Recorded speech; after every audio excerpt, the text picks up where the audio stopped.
Hello friends, welcome back to my channel rational study. আজকে আমরা বৃত্ত অর্থাৎ সার্কেল পড়ব এবং এক্সাম পার্সপেক্টিভ থেকে ইম্পর্টেন্ট এবং পরিমিতির রেসপেক্টে পড়ব। আর যখন জ্যামিতি আমরা কভার করব তখন জ্যামিতির রেসপেক্টে বৃত্ত থেকে কী কী প্রশ্ন আসে। মেনলি জ্যামিতি থেকে তোমাদের প্রশ্ন আসে না, পরিমিতি থেকেই প্রশ্ন আসে। আর খুব প্রশ্ন যেরকম আসে খুব সোজা টাইপসেরই আসে, খুব বেশি কঠিন আসে না, তো তোমাদের খুব একটা বেশি অসুবিধা হবে না। আমরা অলরেডি আয়তক্ষেত্র এবং বর্গক্ষেত্র কভার করে ফেলেছি, যারা দেখোনি তাদেরকে বলবো অবশ্যই দেখে নিতে। এবং আমরা প্রিভিয়াস ইয়ার প্রশ্ন এবং কিছু এক্সট্রা প্রশ্ন সলভ করে ফেলেছি অলরেডি। তো আজকে বৃত্ত থেকে আমি তোমাদেরকে প্রথমে কনসেপ্ট করাবো, তারপর কিছু নিজে থেকে অঙ্ক করাবো এবং দু একটা অঙ্ক আমি প্রিভিয়াস ইয়ার থেকেও নিয়েছি। সেগুলো হয়তো ডব্লিউবিপির প্রিভিয়াস ইয়ার নেই, কারণ আমার এখনও খুঁজে রাখা হয়নি প্রিভিয়াস ইয়ার কী কী এসেছে। তো সেটা আমি পরে তোমাদেরকে নেক্সট ক্লাসে আমি প্রিভিয়াস ইয়ার থেকে তোমাদের করিয়ে দেবো। এবং বৃত্ত করার পর আমি তোমাদেরকে ত্রিভুজ করাবো, তাহলে তোমাদের 2D জিওমেট্রি কমপ্লিট হয়ে যাবে। আজ যেটা বাকি থাকবে 3D জিওমেট্রি। মেনলি তোমাদের গোলক থেকে প্রশ্ন আসে, আর এছাড়া ঘনক আয়তঘনক থেকে রেয়ার কেসে প্রশ্ন আসে, তো সেই 3Dটাও কভার করে দেবো, কিন্তু সেটা পরবর্তীকালে কভার করব। আমি আগে 2Dটা কভার করে আমি তারপর অ্যারিথমেটিকে চলে যাব, এবং অ্যারিথমেটিকটা কিছুটা কভার হয়ে গেলে আবার আমরা 3D জিওমেট্রিতে চলে যাব। তো চলো শুরু করা যাক। অনেক দিন ভিডিও আমি আপলোড করিনি ম্যাথমেটিক্সের, তোমরা হয়তো অনেকে ওয়েট করছিলে, কারণ ভোটের জন্য একটু প্রেশার তো ছিলই, তো সেই কারণে সময়ের অভাবে আমি ভিডিও বানাতে পারিনি, তো সরি ফর দ্যাট। আর এখন থেকে ভিডিও প্রপারলি তোমাদের চলে আসবে। আর পিডিএফ যারা ডাউনলোড করতে চাও তারা আমার Telegram channel rational study Telegram channel থেকে ডাউনলোড করে নেবে। সেখানে মোটামুটি 4000-এর ওপর আমার ফলোয়ার আছে, তো সেই গ্রুপটা জয়েন করে পিডিএফটা ডাউনলোড করে নেবে। আর যারা নোটস বানাতে চাও তো অবশ্যই নোটস বানাও, কোনো অসুবিধা নেই। তো চলো বৃত্ত শুরু করি। তো বৃত্ত দেখতে কীরকম? বৃত্ত হচ্ছে দেখতে এইরকম গোল, এবং এটা 2D মানে কি? চ্যাপ্টার রুটির মতো দেখতে, রুটির মতো দেখতে হচ্ছে বৃত্ত। যদি গোলক বলতাম তাহলে বলতাম আমি ফুটবল। তার মানে বৃত্ত কার মতো দেখতে? বৃত্ত দেখতে রুটির মতো। আমরা যে রুটি খাই সেই রুটির মতো দেখতে। তো এই বেসিক ডেফিনেশনটা দেওয়ার কোনো দরকার ছিল না, বাট যেহেতু আমি পুরো কনসেপ্ট তোমাদের করাচ্ছি তো আমি কনসেপ্ট করিয়ে দিচ্ছি, যাতে যারা মনে করবে যে আমি বুঝবো না তবু যাতে বুঝতে পারো, তো সেইভাবেই আমি পড়াবো। তো বৃত্ত বলতে আমরা কি কি বুঝি? বৃত্ত বলতেই আমাদের সব আগে মাথায় আসে যেটা, সেটা হচ্ছে গোল আকার। সেকেন্ড যেটা মাথায় আসে সেটা হচ্ছে ব্যাসার্ধ। থার্ড যেটা মাথায় আসে সেটা হচ্ছে ব্যাস। ফোর্থ যেটা মাথায় আসে, বা অনেকের হয়তো নাও আসতে পারে, সেটা হচ্ছে জ্যা। আর যেটা মাথায় আসে ইম্পর্টেন্ট, মোস্ট ইম্পর্টেন্ট, সেটা হচ্ছে বৃত্তের কেন্দ্র। তো এই কয়েকটা জিনিসের ওপর যদি কনসেপ্ট থাকে, ব্যাসার্ধ কী, ব্যাস কী, জ্যা কী, কেন্দ্র কী, তাহলে আমরা পুরো বৃত্তটা কভার করে ফেলতে পারবো। তো এই যে এখানে একটা যেটা নীল রঙে তোমরা দেখতে পাচ্ছ, এটা একটা বৃত্ত। তো বৃত্তের জাস্ট মিডিলে, মানে বৃত্তকে আমরা যদি একটা জিনিস আঁকি,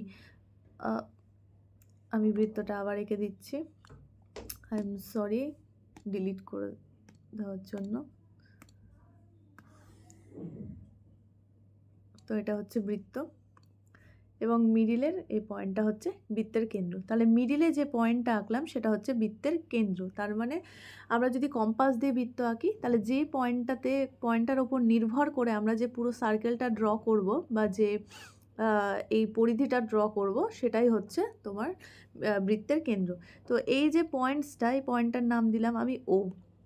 এই ও পয়েন্টটা হচ্ছে এখানে বৃত্তের কেন্দ্র, ঠিক আছে। এবার বৃত্তের কেন্দ্র থেকে যদি আমি এক সাইডে আসি, বৃত্তের কেন্দ্র থেকে আমি এক সাইডে এলাম, নাম দিলাম এটা এ, ঠিক আছে। তাহলে এখানে ও এ যেটা আমি পেলাম সেটা হচ্ছে ব্যাসার্ধ। ব্যাসার্ধ কোনটা জিনিস? ব্যাসার্ধ মানে হচ্ছে বৃত্তের কেন্দ্র থেকে এক সাইড পর্যন্ত পুরো অংশটাকেই আমরা বলি ব্যাসার্ধ।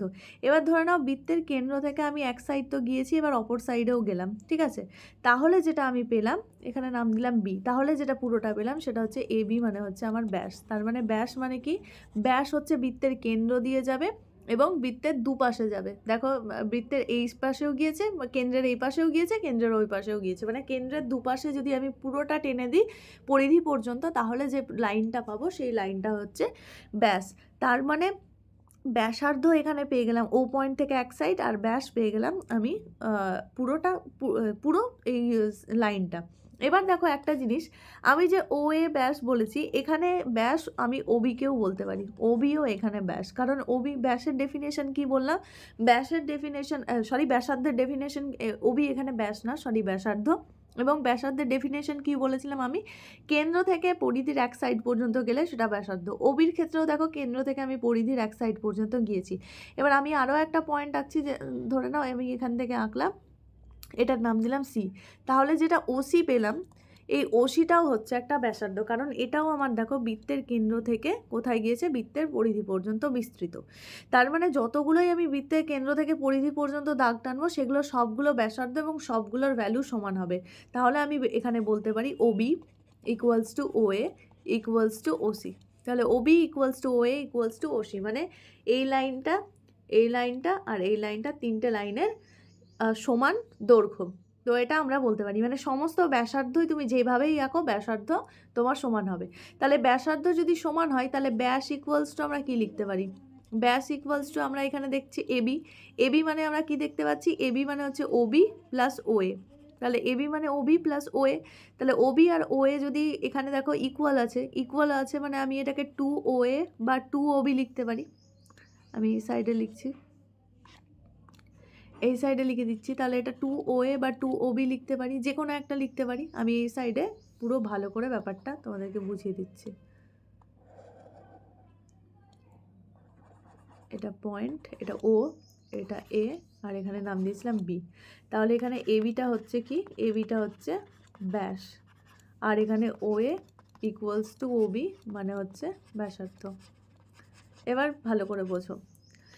এবার আমি এবি ইকুয়ালস টু কী লিখতে পারি, এবি মানে হচ্ছে ব্যাস। তাহলে ব্যাস ইকুয়ালস টু আমি কী লিখতে পারি, বা এবি ইকুয়ালস টু লিখতে পারি ওবি প্লাস ওএ। এবার ওবি মানেও দেখতে পাচ্ছি, ওবি মানেও ওএ, তার মানে ওবির জায়গায় আমি ওএ লিখতে পারি, বা ওএর জায়গায় ওবি লিখতে পারি, যে কোনো একটা। এবার আমি তাহলে দেখো দুটো ওএর যোগফল মানে টু ওএ। এবার ওএ মানে তো কি ব্যাসার্ধ, তার মানে 2 এখানে ইন্টু দিয়ে দিই তাহলে সুবিধা হবে, 2 ইন্টু ওএ মানে হচ্ছে ব্যাসার্ধ, তাহলে 2 ইন্টু ব্যাসার্ধ। তাহলে ব্যাস ইকুয়ালস টু কী পেলাম, ব্যাস ইকুয়ালস টু পেলাম আমরা 2 ইন্টু ব্যাসার্ধ। এবার দেখো ব্যাসার্ধকে আমরা কি দিয়ে ডিনোট করি, ব্যাসার্ধকে আমরা ডিনোট করি স্মল হাতের আর দিয়ে বা ক্যাপিটাল আর দিয়ে, যে কোনো একটাতে ডিনোট করি। মেনলি স্মল আর দিয়েই ডিনোট করি, ক্যাপিটাল আর আমরা গোলকের ক্ষেত্রে ইউজ করি, নর্মালি আমরা বৃত্তের ক্ষেত্রে ইউজ করি না। যদি ডিফারেন্সিয়েট করতে হয় যে একটা বৃত্তের মধ্যে আরও একটা বৃত্ত আছে, তাহলে সেক্ষেত্রে ক্যাপিটাল আর ইউজ করি। তো এখানে স্মল আর দিয়ে মেনলি ইউজ করা হয়, আর ব্যাসকে ডি দিয়ে লেখা হয়। তো ব্যাসকে আমরা কি দিয়ে লিখি, ডি দিয়ে লিখি, আর এখানে ব্যাসার্ধকে লিখি আমরা এখানে আর দিয়ে, স্মল হাতের আর, এটা স্মল ডি বা ক্যাপিটাল ডি যে কোনো একটা লিখতে পারো। তো আমি স্মল ডি লিখছি, তার মানে এখানে লিখতে পারি ডি ইকুয়ালস টু 2r। তাহলে যে কোনো একটা জিনিস মনে রাখবে, তার মানে ব্যাস হচ্ছে ব্যাসার্ধের দ্বিগুণ। তো এটা ইম্পর্টেন্ট ফ্যাক্টস, এবং এখান থেকে প্রচুর পরিমাণে এই ফ্যাক্টস দিয়ে প্রশ্ন আসে। তো এগুলো খুব ইজি প্রশ্ন, তোমরা প্রত্যেকেই পারবে। তার মানে কি পড়লাম, ব্যাস ইকুয়ালস টু 2 ইন্টু ব্যাসার্ধ। এবার চলে আসবো আমাদের মোস্ট ইম্পর্টেন্ট কনসেপ্ট বা পরিসীমা বা পরিধি। পরিধি বলতে কি বুঝি, আমরা আয়তক্ষেত্র বর্গক্ষেত্রের ক্ষেত্রে আমরা চারিপাশটাকে বলেছিলাম পরিসীমা, কিন্তু বৃত্তের ক্ষেত্রে আমরা বলি সেটাকে পরিধি। পরিধি মানে ধরে নাও তুমি এই পয়েন্টটা থেকে হাঁটা শুরু করলে, হাঁটতে হাঁটতে এখান দিয়ে হাঁটছো পুরো এই লাইন বরাবর পুরো হেঁটে তুমি আবার এই লাইনে চলে এলে, তাহলে যে তুমি যে ডিস্টেন্সটা গেলে সেই ডিস্টেন্সটাই হচ্ছে তোমার পরিধি। তার মানে পরিধি মানে হচ্ছে লাইন বরাবর চারিদিক। পরিধি মানে কি বলবো, লাইন বরাবর চারদিক। তার মানে আমি যদি এই পয়েন্টটা থেকে হেঁটে শুরু করে এই লাইন বরাবর যদি আমি আবার সেম পয়েন্টে ঘুরে আসি, তাহলে সেটা হচ্ছে সম্পূর্ণ পরিধি। এবং এই পরিধির একটি সূত্র আছে, সেই সূত্রটা তোমাদেরকে মনে রাখতে হবে। তাহলে পরিধি ইকুয়ালস টু কত, পরিধি ইকুয়ালস টু হচ্ছে 2 ইন্টু পাই ইন্টু আর। ঠিক আছে, এটা মনে রাখবে। এবার পাই কোথা থেকে এলো সেটা তোমাদের জেনে কোনো কাজ নেই, কারণ সেটা পরীক্ষাতে তোমাকে জিজ্ঞেস করবে না পাই কোথা থেকে এলো। শুধুমাত্র মনে রাখবে পাই মানে হচ্ছে 3.14 বা পাই মানে 22/7। যে কোনো যেটা তোমার পসিবল হবে বা যেটা বসালে ইজি হবে সেইটা বসিয়ে তুমি আনসার বের করবে। মেনলি আমরা পরিমিতির ক্ষেত্রে 22/7 বসিয়ে কাজ করি, এইটা মনে রাখবে শুধুমাত্র। পাই মানে হচ্ছে 3/4, 3.14 বা পাই মানে 22/7। আর পরিধি ইকুয়ালস টু কত, 2 পাই আর। এটাকে আমরা পরিধি ইকুয়ালস টু পরিধি ইকুয়ালস টু একেবারে 2πrও লিখে দিই। তো 2 × π × r বা 2πr, যেখানে r মানে কি, যেখানে r মানে হচ্ছে ব্যাসার্ধ। তার মানে আমরা কি পেলাম, পরিধি মানে আমরা পেলাম 2 × π × ব্যাসার্ধ। তার মানে আমরা ব্যাসার্ধ জানতে পারলে পরিধি জানতে পারবো, আর পরিধি জানতে পারলে ব্যাসার্ধও জানতে পারবো। তো এটা আমরা পড়ে নিলাম যে যদি আমরা কোনো একটা পয়েন্ট থেকে বৃত্তের চারদিকে আমরা যদি সেই লাইন বরাবর, এই যে দাগটা, এই দাগ বরাবর যদি ঘুরে আসি তাহলে সেটা হয়ে যাবে আমার পরিধি। আর পরিধির সূত্র হচ্ছে 2πr। এবার চলে আসবো আর একটা ইম্পর্টেন্ট প্রশ্ন, সেটা হচ্ছে ক্ষেত্রফল। ক্ষেত্রফল, তো ক্ষেত্রফল কত? ক্ষেত্রফল মানে হচ্ছে এরিয়া। এরিয়া মানে বৃত্তের ভেতরে এই যে কতটা জায়গা বৃত্ত কভার করছে সেটা হচ্ছে বৃত্তের ক্ষেত্রফল। ক্ষেত্রফল বা এরিয়াকে আমরা অলওয়েজ এ দিয়ে ডিনোট করি। এ ইকুয়ালস টু কত? এ ইকুয়ালস টু হচ্ছে πr², মানে পাই ইন্টু ব্যাসার্ধ স্কোয়ার, ব্যাসার্ধ স্কোয়ার। তো এটা জাস্ট মনে রাখবে, এরিয়া ইকুয়ালস টু কি, পাই ইন্টু ব্যাসার্ধ স্কোয়ার। তার মানে আমাকে ব্যাসার্ধ জানতে চাইলে, ক্ষেত্রফল জানতে চাইলে ব্যাসার্ধ জানলে আমরা বের করে নিতে পারবো। তো এটা হয়ে গেল বৃত্তের ক্ষেত্রফল, মানে বৃত্ত ভেতরে কতটা জায়গা জুড়ে রয়েছে সেটা হচ্ছে বৃত্তের ক্ষেত্রফল। তো ক্ষেত্রফলের সূত্র কি পড়লাম? πr²। এবার নেক্সট কনসেপ্টে চলে যাব, সেটা হচ্ছে আমাদের অর্ধবৃত্ত। আমি দুটো পেজ নিয়ে নিই।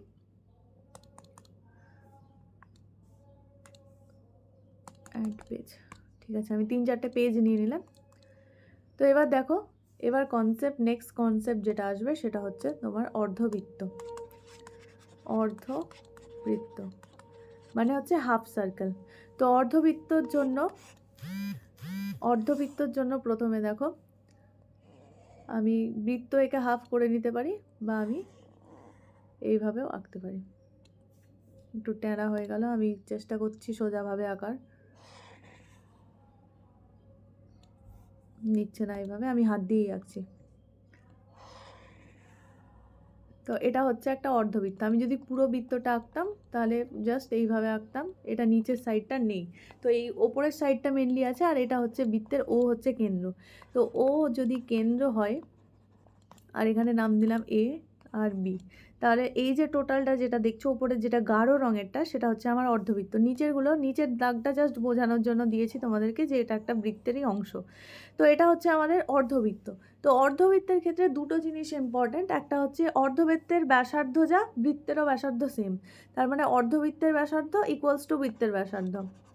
অর্ধবৃত্তের ব্যাসার্ধ যেটা, ব্যাসার্ধ কার সঙ্গে সমান হবে? বৃত্তের ব্যাসার্ধের সঙ্গে সমান হবে, বৃত্তের ব্যাসার্ধের সঙ্গে সমান হবে। কারণ কি? কারণ হচ্ছে যে এই পুরো বৃত্তটা যদি আঁকতাম তাহলে তো এই ওবি বা ও এটাই তো বৃত্তের ব্যাসার্ধ হতো। তো এখানেও অর্ধবৃত্তের ব্যাসার্ধও সেটাই আছে, মানে কোনো ব্যাসার্ধে চেঞ্জ হয়নি।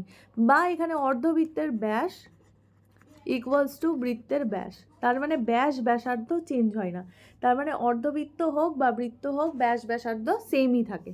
তো এটা জাস্ট মনে রাখবে। এবার নেক্সট কনসেপ্ট সেটা হচ্ছে তোমার অর্ধবৃত্তের পরিসীমা আর পরিধি আর অর্ধবৃত্তের ক্ষেত্রফল কত। সরি, অর্ধবৃত্তের আমি একে ড্র করে দিচ্ছি, এটা হচ্ছে পয়েন্ট, এটা ও পয়েন্ট দিলাম, এ আর বি নাম দিলাম। তাহলে অর্ধবৃত্তের পরিসীমা, অর্ধবৃত্তের পরিসীমা। তো অর্ধবৃত্তের পরিসীমা বা পরিধি পরিধি, যে কোনো একটা বলতে পারো, মেনলি আমরা পরিধি বলে থাকি, পরিসীমা আমরা বলি না। তো পরিধি কত? পরিধি ইকুয়ালস টু এবার দেখো কি বলেছিলাম, পরিধি মানে যে কোনো একটা পয়েন্ট বরাবর হেঁটে শুরু করলে, তুমি ধরো না এ পয়েন্ট থেকে শুরু করলে, এ পয়েন্ট থেকে শুরু করলে তুমি প্রথমে এ বি যাবে, তারপর বি থেকে আবার এতে আসবে। এবার দেখো, এবার পুরোটা যদি পরিধি আমি বলেছিলাম, পুরো পরিধি হচ্ছে তোমার 2πr। তাহলে অর্ধেক গেলে তুমি যদি এই হাফ পোর্শনটা যাও, এই হাফ এখান থেকে এইটুকু পোর্শনটা যাও, তাহলে 2πr/2, মানে হাফ যাচ্ছ মানে πr যাচ্ছ, তার মানে হচ্ছে হাফ গেলে πr যাচ্ছ। শুধু এই পোর্শনটা যদি যাও তাহলে তুমি πr যাচ্ছ, কিন্তু তোমাকে পুরো পরিসীমা মানে এই দাগটাও কভার করতে হবে। আর এই দাগটা কত? যদি বৃত্তের ব্যাসার্ধ r হয় তাহলে এখানে এটা r, আর ও থেকে ও এটাও r, তার মানে 2r যাচ্ছ। তাহলে টোটাল অর্ধবৃত্তের পরিধি কত? অর্ধবৃত্তের পরিধি হচ্ছে, এটা অর্ধবৃত্তের লিখে রাখি, নাহলে তোমাদের কনফিউশন ক্রিয়েট হতে পারে। অর্ধবৃত্তের পরিধি হচ্ছে πr + 2r। কী করে হলো বুঝতে পারলে? যদি এখানে r ব্যাসার্ধ, এখানে r ব্যাসার্ধ, আর যদি ব্যাসার্ধ হয় তার মানে আমি এই পয়েন্ট থেকে এই পয়েন্টটায় ও থেকে বি পর্যন্ত আর ও থেকে এ পর্যন্তও আর, কারণ এরা ব্যাসার্ধ বলে।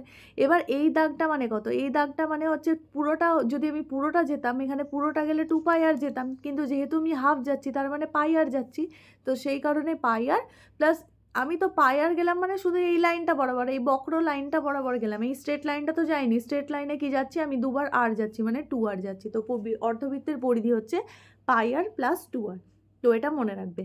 নেক্সট দেখো, এবার করব আমরা অর্ধবৃত্তের ক্ষেত্রফল।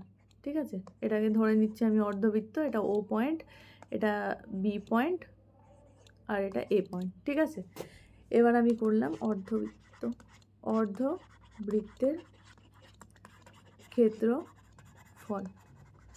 তো অর্ধবৃত্তের ক্ষেত্রফল যেটা আমরা জানবো সেটা হচ্ছে যে পুরো বৃত্তের যদি ক্ষেত্রফল, এটা পুরো বৃত্ত যদি হয় তাহলে ক্ষেত্রফল হয়ে যায় তোমার πr², এ ইকুয়ালস টু হয়ে যায় πr²। তাহলে হাফ হলে কি হয়, হাফ হলে শুধুমাত্র হাফ পোর্শন নিচ্ছি, আমি পুরো হলে ফুল পোর্শন নিতাম, এখানে হাফ হলে মাত্র আমি হাফ পোর্শনটা নিচ্ছি, তাহলে হাফ পোর্শন নিলে আমার ক্ষেত্রফল বা এরিয়া হয়ে যাবে πr²/2, মানে জাস্ট হাফ দিয়ে ভাগ করে দেবো। এটা কার জন্য, এটা হচ্ছে অর্ধবৃত্তের জন্য, অর্ধবৃত্তের জন্য। এবার এই যেখানে আর ইকুয়ালস টু কত, আর ইকুয়ালস টু ব্যাসার্ধ। তাহলে একটু রিভিশন করে নিই। তাহলে প্রথমে আমরা যেটা পড়লাম সেটা হচ্ছে বৃত্তের ব্যাসার্ধ। আচ্ছা, জ্যা মানে কি, জ্যা মানে হচ্ছে বৃত্তের যেই পরিধি থেকে যে কোনো একদিকে এরকম স্ট্রেট লাইন টানলে সেটা জ্যা হয়ে যায়। সেটা নিয়ে আমার বেশি ভেবে লাভ নেই, কারণ সেটা আমরা জ্যামিতিতে কভার করব। অনলি আমরা ব্যাসার্ধ আর কেন্দ্র নিয়ে ডিসকাস করব।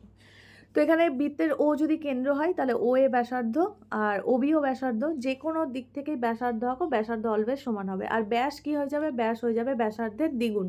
তো এটা মনে রাখবে, কোনো জায়গায় ব্যাস জানতে চাইতে পারে, ব্যাসার্ধ জানতে চাইতে পারে, ব্যাস বলে দিয়ে ব্যাসার্ধ জানতে চাইতে পারে। বৃত্তের পরিধি হচ্ছে 2πr, বৃত্তের ক্ষেত্রফল হচ্ছে πr²।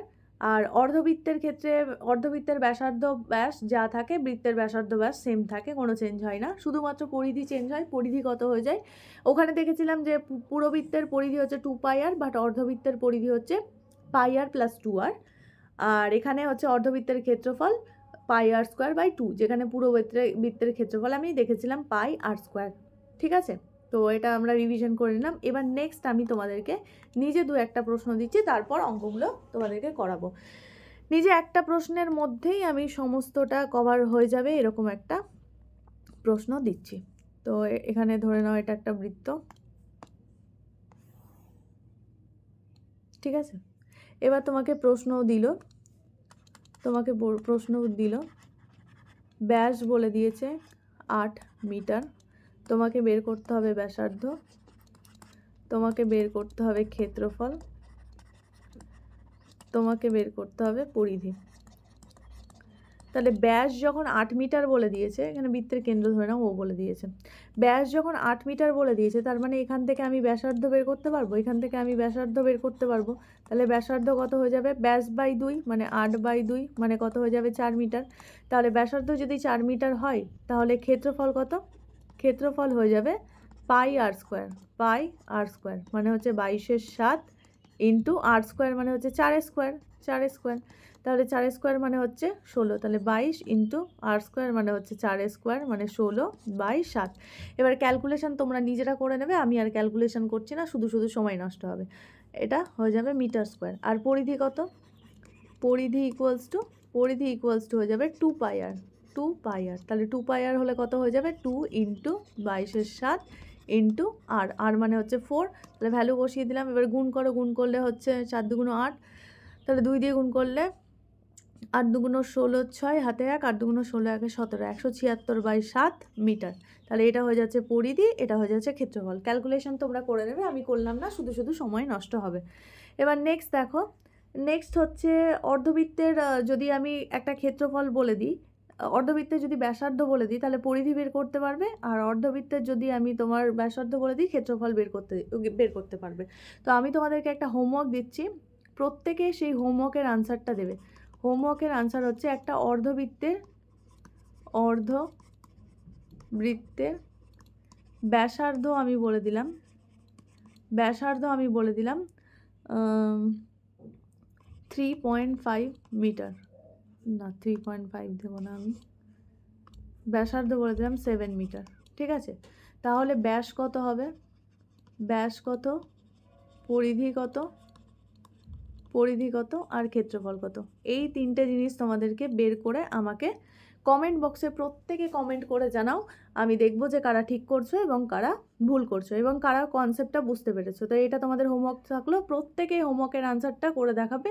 যদি কোনো জায়গায় কোনো সমস্যা হয়, আশা করি সমস্যা হবে না, জাস্ট সূত্রতে ফেললেই অঙ্কটা হয়ে যাবে। তো প্রত্যেকের আনসার আশা করি আমি পাবো। এবার নেক্সট চলে যাই প্রিভিয়াস ইয়ার প্রশ্নতে। দেখো WBCS এর এটা প্রিভিয়াস ইয়ার প্রশ্ন, আমি সুবিদ দাসের বই থেকে নিয়েছি। তো অনেকেই যারা সুবিদ দাস করে খুব কমেন্টস করতে, তো তাদের জন্যই আমি সুবিদ দাসের বই থেকে কিছু প্রশ্ন নেওয়া শুরু করেছি। তবে সুবিদ দাসের বইতে মেনলি দেখি আমি SSCর প্রিভিয়াস ইয়ার থাকে, না হলে WBCS এর প্রিভিয়াস ইয়ার থাকে, WBPর প্রিভিয়াস ইয়ার থাকে না। তো যারা WBP দিচ্ছ তাদের জন্য সুবিদ দাস অতটাও ইম্পর্টেন্স না, যারা অন্যান্য এক্সাম দিচ্ছ সেখান থেকে করতে পারো। তবে সুবিদ দাসের বইটা করলে তোমার বিভিন্ন প্রিভিয়াস ইয়ার তোমার পেপার হয়ে যাবে। তো আশা করি সুবিদ দাস কমপ্লিট করে নিলে আর এক্সট্রা কিছু তোমাদের করার দরকার হবে না। তো সুবিদ দাসের বইটা তোমরা করতে পারো, কারণ এখানে মেনলি প্রিভিয়াস ইয়ার প্রশ্নই আছে। এবার এখানে দেখো বলেছে একটি বৃত্ত ও একটি বর্গক্ষেত্রের ক্ষেত্রফল সমান। ঠিক আছে, তাহলে বর্গক্ষেত্রের বাহু ও বৃত্তের ব্যাসার্ধের অনুপাত কত। বলেছে একটা বৃত্ত আর একটা আমি বর্গক্ষেত্র আঁকছি, এটা বর্গক্ষেত্র হলো না, আমি বৃত্তটাও মিটিয়ে দিচ্ছি তাহলে সুবিধা হবে। ধরে নাও একটা বৃত্ত বলেছে আর একটা বলেছে বর্গক্ষেত্র। ঠিক আছে, বলেছে এদের কি ক্ষেত্রফল সমান। বর্গক্ষেত্রের ক্ষেত্রফলের সূত্র কি হয়, বাহু স্কোয়ার। তাহলে বর্গক্ষেত্রের ক্ষেত্রফলের সূত্র হয় বাহু স্কোয়ার। আর বৃত্তের ক্ষেত্রফলের সূত্র কি হয়, বৃত্তের ক্ষেত্রফলের সূত্র হয়ে যায় তোমার পাই ইন্টু ব্যাসার্ধের স্কোয়ার, ব্যাসার্ধের স্কোয়ার, ব্যাসার্ধ স্কোয়ার। ঠিক আছে, এটা বলেছে সমান, তার মানে আমি এই দুটোকে সমান করতে পারি, তাহলে আমি করে দিলাম সমান। ঠিক আছে, করে দিলাম। এবার বলেছে বর্গক্ষেত্রের বাহু ও বৃত্তের ব্যাসার্ধের অনুপাত কত। তার মানে বর্গক্ষেত্রের বাহু আর বৃত্তের ব্যাসার্ধের অনুপাত জানতে চেয়েছে। তাহলে আমি এটাকে লিখতে পারি বাহু স্কোয়ার, বাহু স্কোয়ার বাই ব্যাসার্ধ স্কোয়ার, ব্যাসার্ধ স্কোয়ার ইকুয়ালস টু হচ্ছে পাই। আমি জাস্ট ব্যাসার্ধটাকে নিচে নামিয়ে নিয়ে আসলাম, তাহলে কি শুধু পাই পড়ে থাকলো। এবার দেখো এখানে স্কোয়ার আছে, কিন্তু আমাকে শুধু বাহু আর বৃত্তের ব্যাসার্ধের অনুপাত জানতে চেয়েছে। স্কোয়ার আছে, আমি দুটোকেই রুট ওভার করে দিচ্ছি, উভয় দিকে বর্গমূল করলাম। যদি উভয় দিকে বর্গমূল করি তাহলে এদিকে রুট ওভার, এদিকে স্কোয়ার, এদিকে স্কোয়ার ক্যান্সেল আউট হয়ে যাবে। তার মানে পড়ে থাকবে অনলি বাহু, স্পেলিং মিস্টেক এত করি আমি, এখানে পড়ে থাকবে বাহু বা এখানে পড়ে থাকবে ব্যাসার্ধ ইকুয়ালস টু কী হয়ে যাবে, ইকুয়ালস টু হয়ে যাবে বর্গমূল। কারণ দুদিকেই বর্গমূল করলাম, তাহলে এদিকেও বর্গমূল করতে হবে আমাকে। তার মানে আলটিমেটলি এখানে আমরা পেলাম যে বাহু বাই ব্যাসার্ধ মানে হচ্ছে রুট পাই। তো আমি এটাকে লিখতে পারি বাহু ইস টু ব্যাসার্ধ, ব্যাসার্ধ equals to root pi is to 1। 1 কেন লিখলাম, কারণ নিচে কিছু নেই মানে 1 আছে, তো বাই রুট পাই বাই 1, বাইকে আমরা অনুপাতে লিখতে পারি, তাহলে রুট পাই ইস টু 1। তাহলে সঠিক উত্তর হয়ে গেল অপশান ডি। তো এই টাইপের অঙ্ক তোমরা এইভাবে করতে পারো। এবার তুমি বারবার ব্যাসার্ধ বা বাহু না লিখতেও পারো, কোনো অসুবিধা নেই। তুমি বাহুকে এ, ব্যাসার্ধকে আর, এভাবে ধরে নিয়েও করতে পারো, তাতেও কোনো অসুবিধা নেই। এবার নেক্সট দেখো, একটি বৃত্তের ক্ষেত্রফল হচ্ছে 24.64 বর্গমিটার হলে তার পরিধি কত মিটার হবে। তো পরিধি তোমাকে জানতে চেয়েছে, কিন্তু পরিধি জানতে চাইলে তোমার কি লাগবে, ব্যাসার্ধ লাগবে। কারণ পরিধি মানে হচ্ছে কত, পরিধি মানে হচ্ছে 2 পাই আর, আর মানে হচ্ছে ব্যাসার্ধ, তার মানে ব্যাসার্ধ দরকার। বৃত্তের ক্ষেত্রফল বলে দিয়েছে 64.64, তার মানে এখানে পাই আর স্কোয়ার, বৃত্তের ক্ষেত্রফলের সূত্র পাই আর স্কোয়ার, পাই আর স্কোয়ার মানে হচ্ছে 24.64, তাহলে 24.64 বা আর স্কোয়ার ইকুয়ালস টু কত, আর স্কোয়ার ইকুয়ালস টু 24.64। আমি লিখে দিই এখানে 22-এর 7, পায়ের ভ্যালু লিখে দিলাম 22-এর 7 ইন্টু আর স্কোয়ার মানে হচ্ছে 24.64। এবার ওই সাইডে নিয়ে যাব, অনেকে হয়তো বুঝতে নাও পারতে পারো। তো এখানে ধরো আর স্কোয়ার লিখলাম, তাহলে 24.64। এবার 22-এর 7 ছিল, 22-এর 7টা ওই পাশে গিয়ে 7/22 হয়ে গেল, উল্টে যায়। সমানের এপার থেকে ওপারে যদি গুণ করি তাহলে সেটা উল্টে যায়, তাহলে উল্টে গিয়ে 7/22 হয়ে গেল।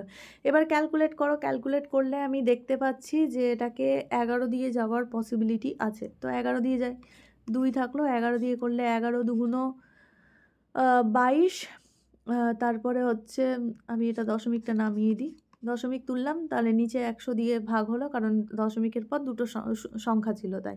2 দিয়ে করলে 11, 11 দিয়ে করলে 11 দুগুণ 22, তারপরে হচ্ছে তোমার 2 26, 11 দুগুণ 22, 4 44, 8। ঠিক আছে, তার মানে এখানে আবার 2 দিয়ে যাবে, আবার 2 দিয়ে করলে 1 1 2। তো আলটিমেটলি আমি 7 দিয়ে যদি গুণ করি আর স্কোয়ারের ভ্যালু, বা 7 দিয়ে গুণ না করলেও হবে, এখানে আর স্কোয়ার ইকুয়ালস টু আমি পেয়ে গেলাম 7 ইন্টু 112/100।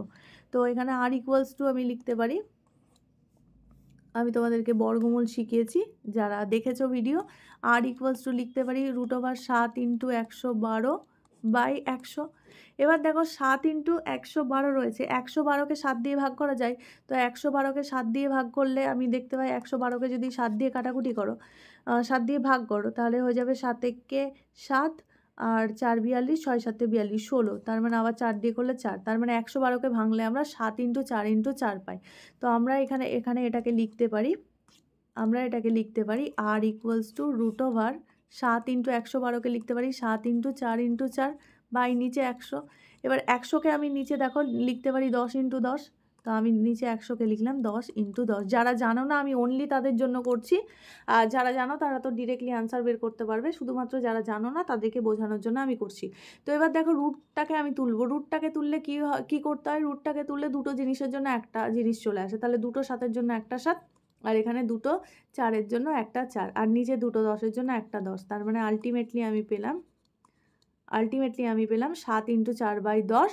তার মানে 4 7 28/10 মানে হচ্ছে 2.8। তাহলে 2.8 হয়ে গেল বৃত্তের, আমি পেয়ে গেলাম 2.8টা হচ্ছে ব্যাসার্ধ। তো ব্যাসার্ধ পেলাম, এবার পরিধি বের করবো, পরিধি মানে 2 পাই, আর তাহলে 2 ইন্টু পাই মানে হচ্ছে 22/7। আমাকে ক্যালকুলেশন না করলেও চলতো, আর এখানে পেয়েছি আমি ব্যাসার্ধ মানে হচ্ছে 2.8। তো এখানে 7 দিয়ে কাটাকুটি যাবে, 7 দিয়ে কাটাকুটি যাবে 4 7 28, তাহলে 0.4 হয়ে গেল কাটলে। তাহলে ক্যালকুলেট করো, ক্যালকুলেট করলে আমরা পেয়ে যাচ্ছি 4 2 8। তাহলে 8কে গুণ করলে 8কে গুণ করলে তুমি পেয়ে যাচ্ছ 8 2 16 6, হাতে থাকলো 1, 8 2 16, 1 17, মানে 17.6। তাহলে 17.6 এই অপশানে আছে, অপশান সি হয়ে যাবে সঠিক উত্তর। তো আমাকে জাস্ট ব্যাসার্ধটা বের করতে হতো, একটু ক্যালকুলেটিভ ছিল, ক্যালকুলেটিভ ইন দ্য সেন্স যে যারা বর্গমূল পারো না তাদের জন্য আমি জাস্ট ভেঙে করে দেখালাম, যারা জানো তারা তো ডিরেক্টলি করতে পারবে। এবার নেক্সট দেখো, এখানে বলেছে সমবাহু ত্রিভুজের, আচ্ছা সমবাহু ত্রিভুজ যেহেতু পড়াইনি, তো এই অঙ্কটা আমি এখন করাবো না। এই অঙ্কটা যখন আমি তোমাদের ত্রিভুজ পড়াবো তখন আমি তোমাদেরকে করাবো। নেক্সট দেখো, একটি বলেছে যে একটি তারকে বর্গাকারে বাঁকালে 81 বর্গ সেমি স্থান ঘিরতে পারে, ঠিক আছে। তারটিকে অর্ধবৃত্তাকারে বাঁকালে কত বর্গ সেমি স্থান ঘিরতে পারবে। 81 বর্গ সেমি স্থান ঘিরতে পারে মানে হচ্ছে 81 বর্গ সেমি তার ক্ষেত্রফল, মানে একটা বর্গক্ষেত্র তার ক্ষেত্রফল বলে দিয়েছে 81 বর্গ সেমি, মানে জায়গা ঘিরতে পারে মানে হচ্ছে সে, এটা হচ্ছে 81 সেমি স্কোয়ার, এটা হচ্ছে বর্গক্ষেত্র এতটা স্থান ঘিরতে পারে। এবার বলেছে তারটিকে অর্ধবৃত্তাকারে বাঁকাতে হবে, তো এখানে অর্ধবৃত্তাকারে বাঁকাতে হবে, তার মানে এটা করতে হবে। এবার দেখো তারকে অর্ধবৃত্তাকারে বাঁকাচ্ছি, তার মানে নিশ্চয়ই আমি এই তারের যে এই পরিমাণটা, সেই পরিমাণটাকে, বা তারের যে দৈর্ঘ্য সেই দৈর্ঘ্যটাকে পাল্টাচ্ছি না, আর তারের দৈর্ঘ্য পাল্টাচ্ছি না মানেই এখানে পরিধি বা পরিসীমা সমান, পরিসীমা বা পরিধি সমান। কেন সমান হলো, কারণ আমি তারটাকে তো নষ্ট করছি না, তারটাকে যদি আমি এভাবে ছুটিয়ে দিই, একটা গোল একটা এরকম তারকে যদি আমি ছুটিয়ে এরকম লম্বা করে দিই, সেটা দিয়ে যদি অর্ধবৃত্ত বানাই, তার মানে তারের দৈর্ঘ্য তো আমি কমাচ্ছি না, দৈর্ঘ্য কমাচ্ছি না মানে তারের পরিসীমা বা পরিধি সমান হচ্ছে। তো তারের পরিসীমা বা পরিধি সমান এর কনসেপ্ট দিয়ে আমি অঙ্কটা করব। তো এখানে দেখো আমি বর্গক্ষেত্রের ক্ষেত্রফল পেয়ে গেছি 81 বর্গ সেন্টিমিটার। এখান থেকে বুঝতে পারছি যে দৈর্ঘ্য কত, দৈর্ঘ্য হচ্ছে 9 সেন্টিমিটার, 9 স্কোয়ার করলে তবে 81 পাই, তার মানে বাহু হচ্ছে 9 সেমি হচ্ছে বর্গক্ষেত্রের বাহু। তাহলে বর্গক্ষেত্রের বাহু 9 সেমি, তার মানে পরিসীমা কত, পরিসীমা আমি পেয়ে গেলাম 9 ইন্টু 4 ইন্টু বাহু, মানে 4 দিয়ে গুণ করতে হয়, তাহলে 4 দিয়ে গুণ করে 4 নং 36 সেন্টিমিটার পেয়ে গেলাম আমি পরিসীমা। তো এই পরিসীমাটাই হচ্ছে অর্ধবৃত্তের পরিসীমা। তো অর্ধবৃত্তের পরিসীমার সূত্র কি, অর্ধবৃত্তের পরিসীমা হচ্ছে 2πr plus 2r, sorry πr plus 2r, 2 না এখানে πr প্লাস 2r, এটা আমরা পড়লাম। তো এটা ইকুয়ালস টুই হচ্ছে 36 সেন্টিমিটার। তো এখানে আর মানে কি, আর মানে হচ্ছে এখানে ব্যাসার্ধ, আমি এখানে লিখে দিই আর মানে ব্যাসার্ধ। তো এখানে আর যদি কমন নিই তাহলে এখানে হয়ে গেল 22/7 পাই মানে, আর এখানে প্লাস 2 ছিল, তো হয়ে গেল 36। তাহলে আর ইকুয়ালস টু এখানে 7 7 2 14 যদি যোগ করি তাহলে হয়ে গেল এখানে 4 আর 2 এর 6, 2 এর 1 3 36 ইকুয়ালস টু 36। তাহলে আর ইকুয়ালস টু কত হয়ে গেল? আর ইকুয়ালস টু হয়ে গেল 7। 36 কেটে গেল, 7টা ওইদিকে গেল, দিয়ে 7 হলো। তাহলে 7 সেন্টিমিটার। তাহলে আর ইকুয়ালস টু 7 সেন্টিমিটার আমরা পেয়ে গেলাম। এবার বলছে তারটিকে অর্ধবৃত্তাকারে বাঁকালে কত বর্গ সেমি স্থান ঘিরতে পারে। কত বর্গ সেমি স্থান ঘিরতে পারে মানে তার আমার ক্ষেত্রফল জানতে চেয়েছে। তো অর্ধবৃত্তের ক্ষেত্রফল কত? অর্ধবৃত্তের এরিয়া হচ্ছে পাই আর স্কোয়ার বাই 2। তাহলে পাই আমি জানি 22 7 ইন্টু আর স্কোয়ার মানে হচ্ছে 7 স্কোয়ার ইন্টু এখানে নিচে বাই 2 ছিল, সেটাকে আমি হাফ লিখলাম। তো একটা 7 কেটে গেল, তাহলে অনলি পড়ে থাকলো, আর 2 দিয়ে কাটলো, এটা 11, অনলি পড়ে থাকলো 77 বর্গ সেমি। তো 77 বর্গ সেমি হয়ে গেল অর্ধবৃত্তের ক্ষেত্রফল। তো 77 হয়ে গেল সঠিক উত্তর। তো যখন তোমাদের এগুলো প্র্যাকটিসে থাকবে তখন তোমরা এগুলো যেমন এত বড় ক্যালকুলেশন করতেই হবে না, তোমরা এমনি 7 বের করে নিতে পারবে মনে মনে যদি করতে পারো তো। আর এটাও ক্যালকুলেশন করার খুব ইজি হবে তোমাদের জন্য, যত প্র্যাকটিস করবে তত ইজি হবে। শুধু তোমাকে এখানে একটাই কনসেপ্ট জানতে হবে যে বর্গক্ষেত্রের অর্ধবৃত্তাকার ক্ষেত্রের পরিসীমার সূত্র কি, অর্ধবৃত্তাকার ক্ষেত্রের ক্ষেত্রফলের সূত্র কি। আর যদি তারকে বাকিয়ে আমি একই জিনিস তৈরি করি তাহলে পরিসীমা সমান থাকে। এই 3টে কনসেপ্ট যদি জানতে তাহলে অঙ্কটা তোমরা ইজিলি পেরে যেতে। তো আমি এতদূর পর্যন্তই করালাম। নেক্সট ডে আমি বৃত্তর প্রিভিয়াস ইয়ার ডব্লিউবিপিতে যতগুলো প্রিভিয়াস ইয়ার এসছে সেইগুলো করাবো, তাহলে তোমাদের বৃত্ত কমপ্লিট হয়ে যাবে। এবং তারপরের দিন আমি তোমাদেরকে ত্রিভুজ করাবো। তো আশা করি তোমাদের ভিডিওটা ভালো লেগেছে। যদি ভিডিওটা থেকে অনেক হেল্প পাও তাহলে অবশ্যই চ্যানেলটাকে সাবস্ক্রাইব করো। দেখা হচ্ছে পরের ভিডিওতে। এখনকার জন্য টাটা।